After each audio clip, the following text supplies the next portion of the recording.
پیارے آقا علیہ الصلوۃ والسلام کے پیارے دیوانوں، السلام علیکم ورحمۃ اللہ وبرکاتہ۔ آج میں آپ لوگوں کو بتاؤں گا جنگ بدر کے بارے میں۔ اللہ ارشاد فرماتا ہے وَلَقَدْ نَصَرَكُمُ اللَّهُ بِبَدْرٍ وَأَنْتُمْ أَذِلَّةٌ، پارہ نمبر 4 رکو نمبر 4۔ ترجمہ: بے شک اللہ نے بدر میں تمہاری مدد کی جب تم بالکل بے سر و سامان تھے۔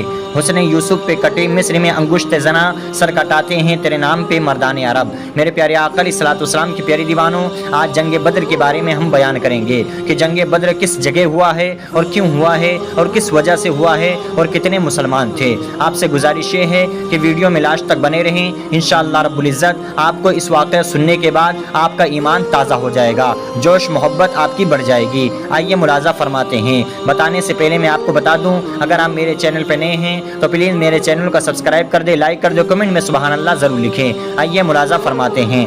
بدر ایک کنواں کا نام ہے جو مدینہ منورہ سے تقریباً 80 میل کے فاصلے پر واقع ہے۔ یہ کنواں بہت مشہور تھا، اس لیے اس کے آس پاس کی آبادی دیہات کو بھی بدر کہا جاتا ہے۔ یہ دیہات یعنی گاؤں ابھی موجود ہے۔ اللہ رب العزت نے جنگ بدر میں مسلمانوں کی مدد اس طرح کی۔ میرے پیارے آقا علیہ الصلوۃ والسلام کے پیارے دیوانوں، مسلمان کمزور تھے، دشمن کے مقابلے میں بہت کمزور تھے۔ صرف تعداد میں صرف 313 تھے اور دشمن کی تعداد 950 تھی۔ مسلمانوں کے پاس سواری کے لیے صرف 70 اونٹ تھے اور 2 گھوڑے 6 ذرہ تھا اور 8 تلواریں تھیں، جبکہ دشمن کے پاس 100 گھوڑے 700 اونٹ اور بکثرت ذرہ اور دوسرے ہتھیار بھی موجود تھے اور کھانے پینے کا معقول انتظام تھا۔ لیکن اللہ رب العزت نے غزوہ بدر میں مسلمانوں کی اس طرح مدد کی تاکہ قیامت تک مسلمانوں کو معلوم ہو جائے کہ کامیابی کامرانی اللہ کی طرف سے ہی ہے اور اللہ تبارک و تعالیٰ کی مدد سے ہی نصیب ہوتی ہے۔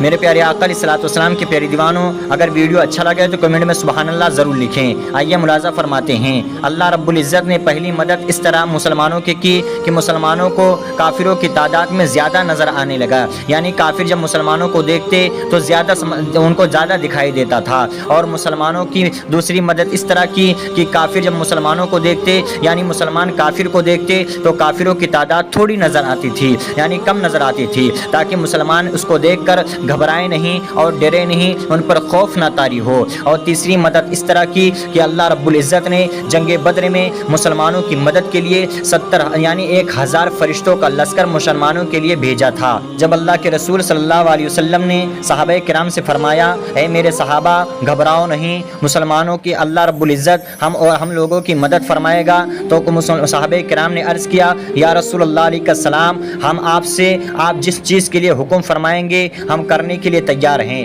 ہماری گردنیں آپ کے قدموں پر قربان ہیں۔ ہم قوم موسیٰ کی طرح نہیں ہیں کہ قوم موسیٰ علیہ السلام کی قوم نے موسیٰ علیہ السلام کو کہا تھا آپ لڑو اور آپ کا خدا لڑے، ہم یہیں پر بیٹھ کر دیکھیں گے۔ ہم اس طرح نہیں ہیں، یا رسول اللہ آپ جس چیز کا حکم فرمائیں گے ہم کرنے کے لیے تیار ہیں۔